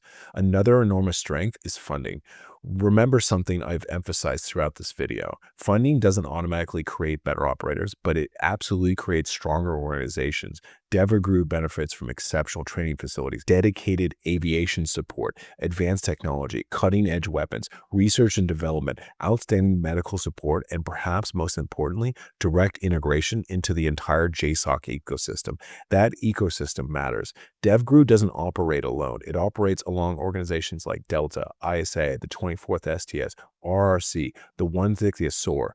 Every one of these organizations makes the other one more effective. That's one of the greatest strengths of American special operations. It's not just elite units, it's an elite system. DEVGRU has consistently been one of the first organizations of field emerging technology, whether it's night vision, breaching equipment, communications, weapons, maritime systems, or mission planning. DEVGRU has often operated at the cutting edge. Their close relationship with the industry, research organizations, and JSOC allows rapid testing and refinement of new capabilities. Innovation isn't something they occasionally do, it's a part of their culture. One of the things that separates DEVGRU from almost every other organization on the earth is operational tempo. Following September 11th, DEVGRU deployed continuously. Afghanistan, Iraq, the Horn of Africa, the Middle East, numerous classified operations around the world. The amount of real-world experience creates institutional knowledge that simply cannot be replicated in training alone. Generations of operators have refined tactics through actual combat combat. That's one of the reasons elite organizations continue improving over time. Now, if DEVGRU is this good,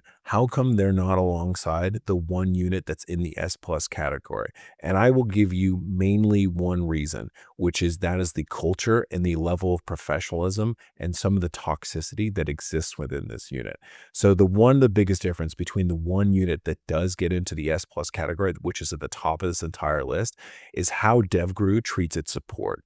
DEVGRU sees its support as sort of a hindrance. The support people at DEVGRU are scared to death of their operators, their frogmen, and they have a bit of a toxic relationship with the operators towards the support. And this isn't just unique to DEVGRU. The other tier 1 organization that we're going to talk about next is also in the S plus category because of the inherent toxicity within that unit. The reason why the one unit that is in the S plus tier is because it has the highest level of professionalism, I believe, of any of the tier 1 units. And that doesn't mean that DEVGRU isn't as good professionally. They are. There's a reason why there's the two organizations when compared to counterterrorism and how good of shooters. These are the two side by side. But when you compare the overall health of the organization, there is definitely one that has a more professional and less toxic environment throughout the entire unit. And like the conventional SEAL teams, DEVGRU has experienced periods of public scrutiny over the past 2 decades, media attention, leadership changes, questions surrounding accountability. Again, I want to make the same point I've made through the video. I'm not judging thousands of operators based on isolated incidents, but organizational health matters, leadership, culture, public trust, institutional stability.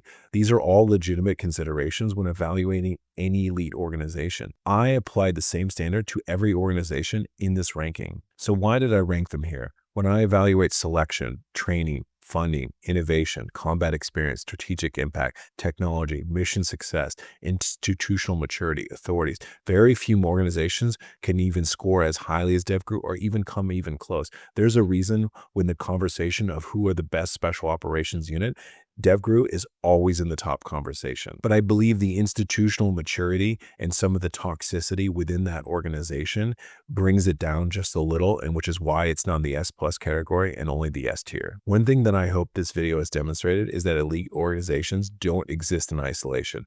The public often remembers the assault force, the people who flew through the window, the people who climbed the ladder, the people who cleared the rooms. But behind every successful operation, there's an intelligence picture, a logistics plan, communication, ISR, medical planning, air support, target development.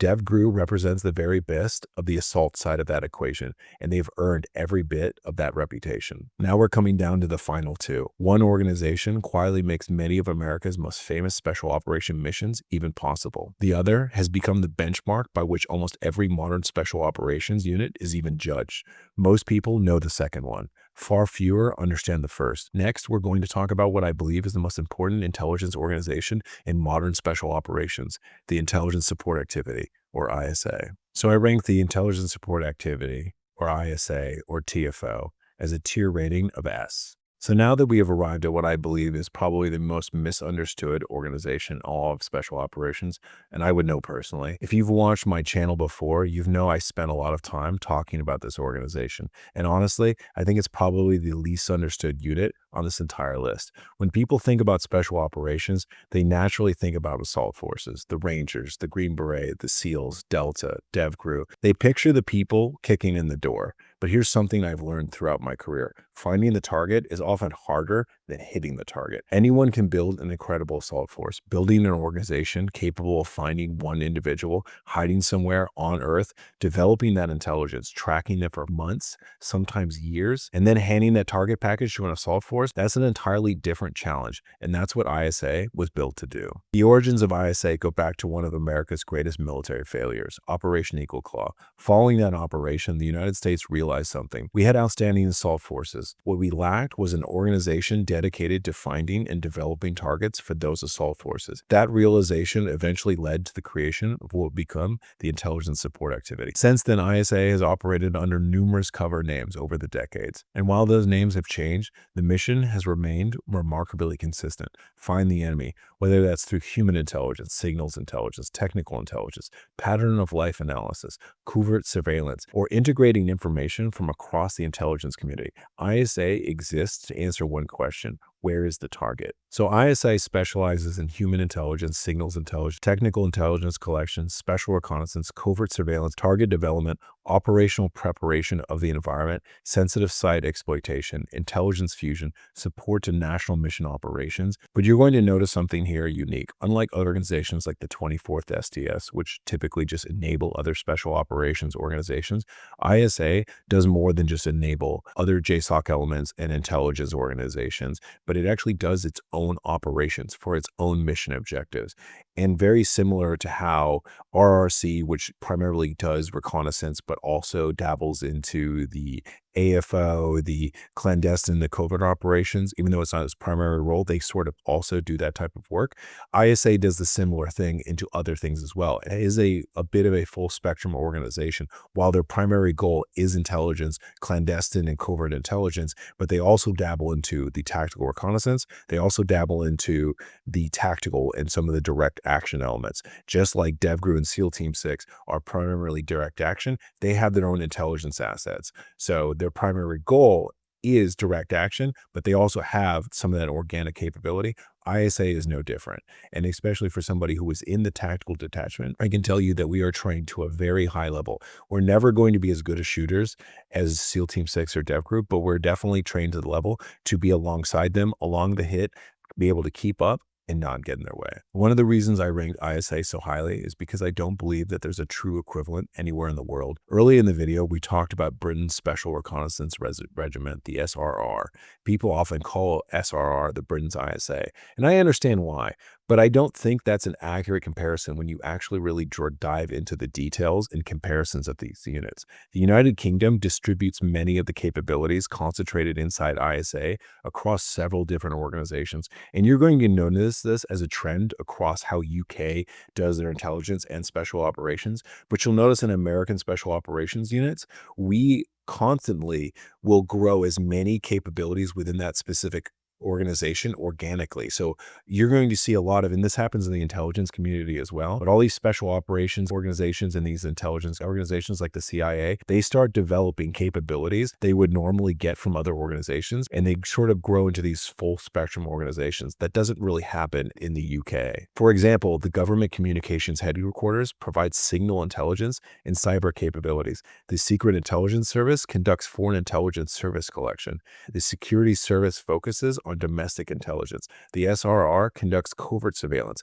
SAS and SBS execute assault operations. The United States takes a completely different approach. ISA became an organization that could integrate many of those capabilities directly into one of the operational element while working closely with a broader U.S. intelligence community. And that level of integration is extraordinarily powerful. Earlier, I kept mentioning something called the JSOC ecosystem. Now we can finally put all the pieces together. Imagine there's a terrorist leader somewhere in the world. ISA may help identify the target, develop the network, build the intelligence picture, conduct surveillance, confirm the location. RRC may conduct advanced force operations. The 24th STS coordinates air support and communications. The 160th SOAR, Special Operations Aviation Regiment, inserts the assault force. DEVGRU or Delta will execute the raid. Every organization we've talked about is contributing, but ISA is often the organization connecting these pieces together before the operation even begins. And that's why I consider them one of the most strategically important organizations in modern special operations. One thing that people misunderstand is who ISA recruits. They don't recruit from one branch or one specialty. They recruit exceptional people from across the military and other government organizations, depending on the needs of the mission, very similar to how Delta Force does. What they're looking for isn't simply physical performance. They're looking for people who can think, adapt, operate independently, solve incredibly complex problems, blend into almost any environment, collect intelligence without being detected, and make sound decisions under enormous pressures when you're usually by yourself. This skill set is completely different from what most people picture when they think of special operations. So where ISA separates itself is with technology and innovation. Modern intelligence isn't just listening to radios anymore. It's digital, technical, networked, data-driven, signals, cyber, electronic warfare, advanced surveillance, communications, pattern analysis, emerging technology. Organizations like ISA are constantly adapting because adversaries are constantly adapting. The side that develops better intelligence usually wins before the assault ever begins. That's one of the reasons why I ranked innovation as one of my criteria. ISA consistently operates at the cutting edge. If I had to summarize ISA in one phrase, it's that they make impossible missions possible. Everything starts with intelligence. The better the intelligence, the higher the probability of success. The lower the risk to the assault force, the lower the risk to civilians, the greater the strategic effect. Another enormous strength is integration. ISA doesn't operate in isolation. It works across the military, intelligence community, and special operations enterprise. The ability to fuse information from multiple sources is something very few organizations anywhere in the world can replicate. Finally, funding, technology, research and development, national level authorities, dedicated aerial assets, and decades of institutional refinement. Those advantages have allowed ISA to remain at the forefront of intelligence support for generations. Now for the obvious question, if ISA is this good, why aren't they number one? Because while intelligence may drive operations, someone still has to execute them. While ISA and its operators have tactical capabilities that allow it to operate alongside Delta and DEVGRU, it isn't designed independently to conduct the full-level assault missions that the organizations like Delta and SEAL Team 6 routinely perform. While they're an organization that has a level of full-spectrum operations, they're an intelligence organization first, an operational organization second. That's not a weakness in the traditional sense. It's simply recognizing their primary purpose. So the other weakness is probably toxicity within the unit. And I discussed this a little bit when it came to DEVGRU, but I would also say that it's probably a little bit different at least of its origin, because in my experience when dealing with intelligence-centric organizations like ISA, the CIA, the DIA, and the NSA, where you are dealing in non-team environments, where you're dealing with operations where you're solo or very small teams, these intelligence-centric organizations tend to have a lot more toxic environment. And I think there's a number of different reasons. And I think some of that is you no longer have the camaraderie within your team and everything like that. But definitely one of the biggest weaknesses of ISA and DEVGRU are the toxic environments that they have. And that's honestly one of the biggest reasons why they only made it to the S level in the tier and did not make it to the S plus tier, because the one organization that did make it to S plus, I believe, has the least toxic and most professional environment among not only its operators, but it's also its support. Being a part of ISA and studying other organizations like it is very interesting, because I think it also represents where modern warfare is possibly heading. The future of special operations isn't simply about shooting faster or running faster. It's about information, technology, intelligence, understanding your adversary before they understand you. Organizations that dominate the space will increasingly shape the battlefield long before the first shot is ever fired. ISA has been doing exactly that for decades, and that's why I believe it deserves the S tier ranking. So we finally reached the end. Only one organization remains. Throughout this video, I've talked about selection, training, innovation, technology, funding, mission compatibility, strategic impact, institutional maturity, organizational culture, authorities, and intelligence integration. One organization consistently rise to the top in almost every category, not because it just has the best shooters, not because it is the biggest budget, but because it has spent nearly 50 years refining every aspect of what it does, the benchmark, the standard, the organization that almost every modern tier 1 unit is measured against. Let's talk about Delta Force. So I have ranked our final unit, the 1st Special Forces Operation Detachment Delta, or commonly known as Delta Force, or CAG, at a tier rating of S+, which is our highest of any unit on this entire list. So we finally reached the number 1 organization on this list, and honestly, if you've watched this entire video, you'll probably already guessed who it was. For me, there was never really any other choice. Not because there isn't anybody else who can shoot as well, not because there isn't any organization that can conduct hostage rescues, but because when I evaluate the entire organization, I don't believe anyone else checks every box the way that Delta does. If the Rangers represent the roots of American special operations, if the SAS represents the birth of modern tier 1 operations, then Delta represents the evolution of everything that came before it. To understand Delta Force, we have to go back to the 1970s. While serving on an exchange with the British Special Air Service, Charlie Beckwith, who was currently a Green Beret at the time, recognized something on an exchange program with the SAS. The United States lacked a dedicated military counterterrorism organization capable of responding to emerging global threats. He envisioned a unit modeled on the SAS but adapted to America's strategic needs. In 1977, Delta Force was officially established. Then came one of the defining moments in modern special operations history, Operation Eagle Claw. Although the mission failed, it fundamentally changed American special operations. It exposed shortcomings in planning, aviation, intelligence, integration, integration and joint operations. The lessons learned from Operation Eagle Claw ultimately led to the creation and expansion of organizations we've discussed throughout this entire video. JSOC, the 160th SOAR, DEVGRU, ISA, SOCOM, and the modern national mission ecosystem. In many ways, Operation Eagle Claw wasn't just a failure, it became the catalyst that reshaped American special operations for the next half century. So Delta Force specializes in counterterrorism, hostage rescue, direct action, strategic reconnaissance, high-value target operations, counter-proliferation, national mission operations, sensitive site exploitation, and special reconnaissance. But here's the important part. Those mission titles don't really explain what makes Delta unique. What makes Delta unique is its ability to solve almost any special operations problem placed in front of it. Delta selection has become legendary, not because it's physically impossible, because it's designed to identify something much harder to measure: judgment, adaptability, self-reliance, problem-solving, mental resilience, and the famous land navigation events in West Virginia, long-distance movements under a load in some of the worst land nav that this country has to offer, continuous evaluation. The selection process doesn't simply identify exceptional athletes. It identifies people capable of operating independently with very little supervision. Operators who are selected continue into the Operator Training Course, or commonly known as OTC. There they refine close quarter battles, precision shooting, breaching, driving, medical skills, surveillance, advanced communications, protective operations, and countless other specialized disciplines. Graduating to OTC doesn't make someone a finished operator. Like every other elite organization that we've discussed on this list, learning never stops. So there are two ranking categories where I feel like Delta exceptionally excels at, and that's innovation and professionalism. Delta excels at innovation because throughout its history, the organization has consistently pushed the boundaries of close quarter battle, breaching, night fighting, precision marksmanship, mission planning, protective operations, equipment, training methodologies, tactics. Many of the techniques now considered standard throughout the Western special operations were pioneered or significantly refined by organizations like Delta. Innovation has become part of Delta's culture. And the second part that they excel in is professionalism. Of all the organizations, especially at the tier 1 level, there is yet to find a better organization that upholds professionalism at all aspects of its unit, its culture, and its members.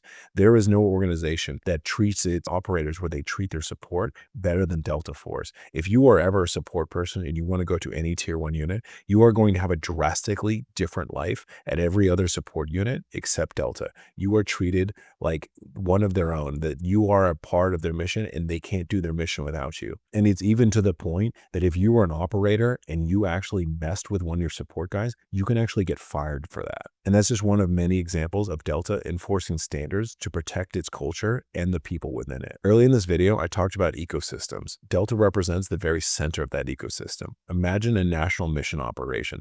ISA develops the intelligence. RRC prepares the environment. The 24th STS integrates air power. 160th SOAR inserts the force. DEVGRU or Delta conducts the assault. But here's the difference. Delta has spent decades helping shape how that entire ecosystem works together. They're not simply participants. They've been one of the driving forces behind its evolution. That's extraordinarily difficult to measure, and it's one of the reasons why I place them alone at S+. So some of you might be asking why I put Delta Force alone at the S+ tier. So let me explain. I have worked with almost every single special operations unit on this tier list. And being a member of ISA's tactical detachment, I got to spend majority of my time with both blue and green, which is Delta Force and SEAL Team 6 on this list. And I got to see the differences between these two organizations. And don't get me wrong, DEVGRU is definitely one of the best shooters. They definitely stand side by side with Delta. There is no doubt in their tactical and proficient abilities to do their job. But the difference for me was staggering when it came to the difference in the culture and the overall mentality of how they treated everybody within their organization. And I have always felt that Delta Force was the most professional organization that I have dealt with in my entire career.